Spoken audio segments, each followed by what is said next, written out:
Assalamualaikum warahmatullahi wabarakatuh. Halo semuanya, perkenalkan nama saya Muhammad Yasir Ganas Kerompot atau biasa disapa Yasir. Saya adalah seorang mahasiswa dari Prodi Sistem Informasi dan asal saya dari Palu. Kampus saya sendiri yaitu di STIMIK Bina Mulia Palu.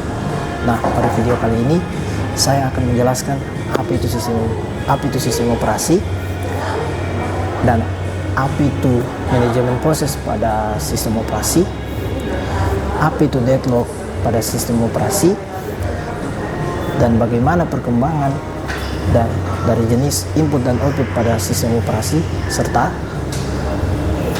apa itu keamanan sistem operasi atau biasa disebut security operation system. So, tanpa berlama-lama, kita langsung masuk ke pembahasannya.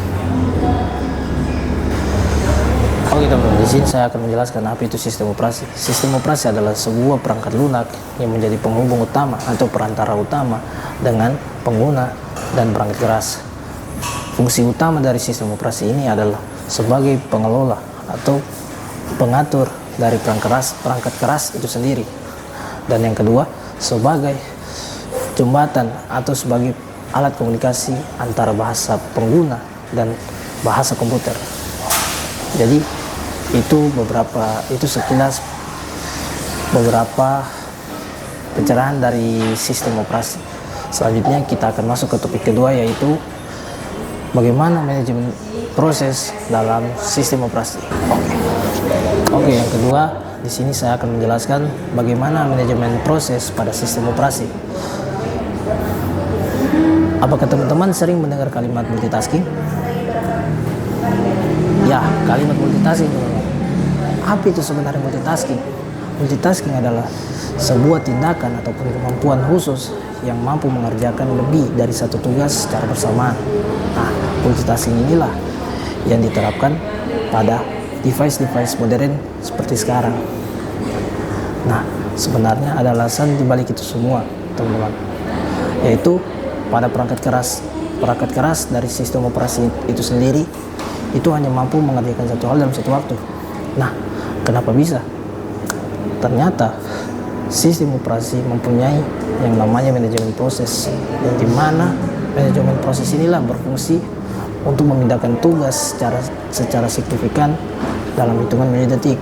Nah, makanya teman-teman kalau buka file ataupun data secara bersamaan itu kelihatan bersamaan. Sebenarnya itu mereka sistemnya lagi mengantri, teman-teman. Nah, sistem mengantri inilah termasuk dalam algoritma sistem operasi, yaitu tahap penjadwalan.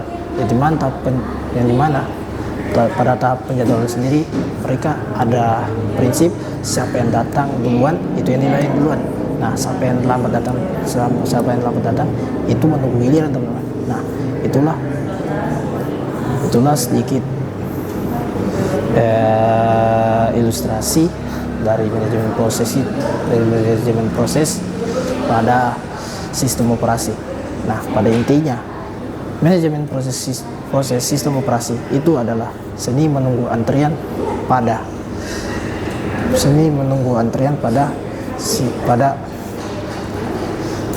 sistem operasi. Oke, begitu.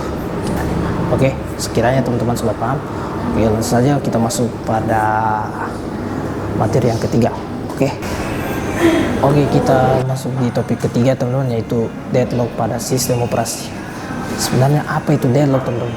Nah, deadlock ini ibaratkan, teman-teman, kita mengendarai kendaraan di jalanan yang macet, di mana dua lajur berlawanan ini tidak mengalami sebuah kemacetan yang betul-betul macet total, teman-teman, dan tidak ada yang mau mengalah dari kedua lajur tersebut. Nah, itulah disebut pada deadlock itu. Sebenarnya inti dari deadlock ini adalah sebuah proses sumber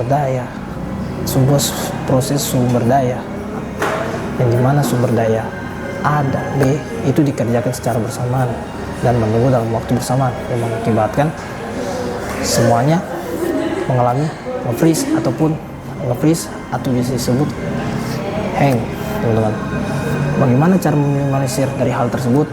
Nah, yang pertama, teman-teman, kita harus memilah file mana yang dahulu kita kerjakan, karena kalau kita mengerjakan dua sekaligus dalam dalam dalam waktu yang bersamaan, itu pasti akan terjadi hang ataupun nge-freeze teman-teman. Nah, itu salah satu contoh untuk meminimalisir dari head deadlock tersebut. Oke, sekiranya teman-teman sudah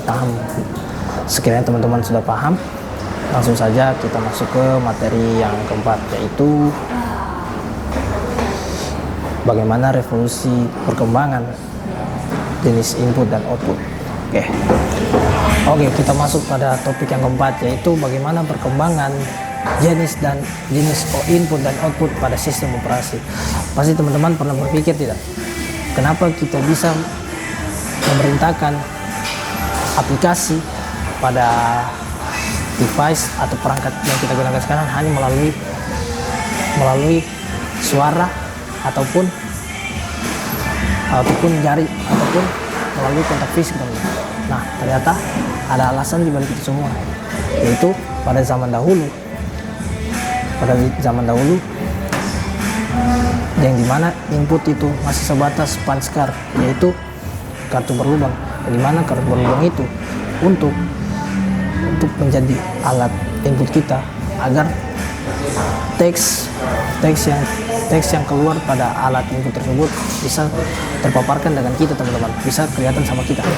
Nah, masuk di generasi kedua, terbitlah mouse sama monitor komputer yang kita kenal sekarang, graphic user interface.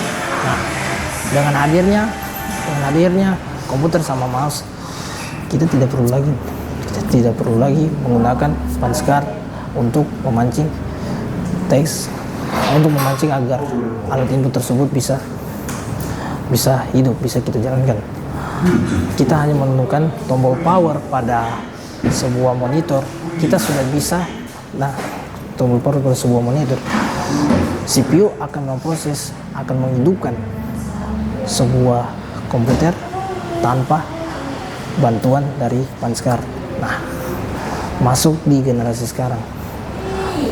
Pada saat generasi sekarang terjadi perkembangan yang sangat signifikan, teman-teman, yang dimana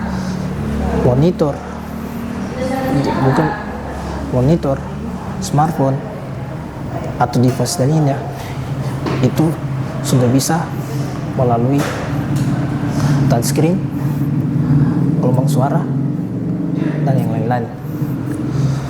Nah, pada prodi sistem informasi kita diajarkan brain computer interface, yang dimana sebuah sistem bisa kita jalankan hanya melalui gelombang otak. Ibaratnya kita mengajak berdiskusi perangkat tersebut agar menghasilkan agar mereka mengerjakan apa yang kita mau, gitu. Nah, itu beberapa penjelasan dari materi keempat saya, dan masuk pada materi terakhir, yaitu materi kelima pada security operation system atau keamanan sistem operasi. Oke, kita masuk di materi kelima, yaitu keamanan sistem operasi. Keamanan sistem operasi itu berfungsi untuk menjaga data-data kita tetap aman dan meminimalisir terjadinya peretasan atau pengambilan paksa data kita secara diam-diam. Nah, pada sistem operasi, sistem keamanan itu menerapkan 3 prinsip, yaitu confidentiality, integrity, dan availability. Apa itu confidentiality?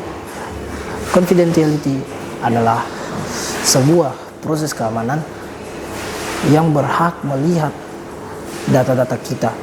Bukan cuma kita yang bisa melihat data-data kita, tetapi sistem operasi membantu untuk menjaga dan melihat data-data kita keseluruhan, agar untuk memastikan data-data kita itu masih aman. Integrity adalah sebuah proses keamanan data yang tidak bisa diubah secara diam-diam. Nah, di sini teman-teman, fungsi integrity ini menjaga dan melindungi isi data kita agar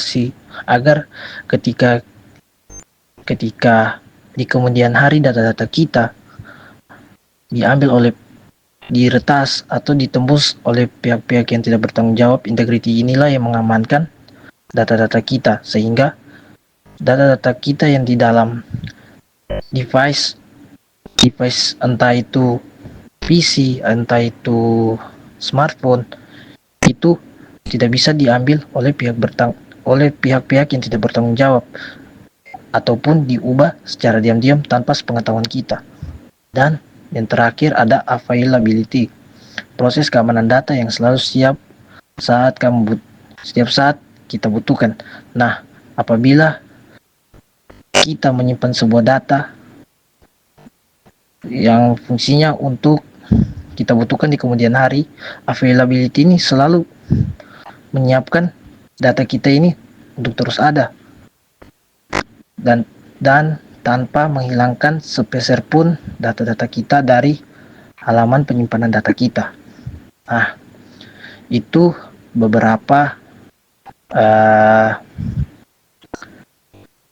penerangan materi security operation system atau keamanan sistem operasi pada materi terakhir ini.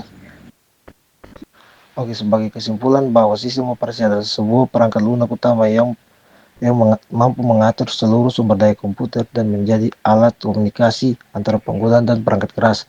Tanpa sistem operasi, perangkat-perangkat di zaman sekarang tidak bisa kita gunakan. Oke, sekian dari saya. Terima kasih.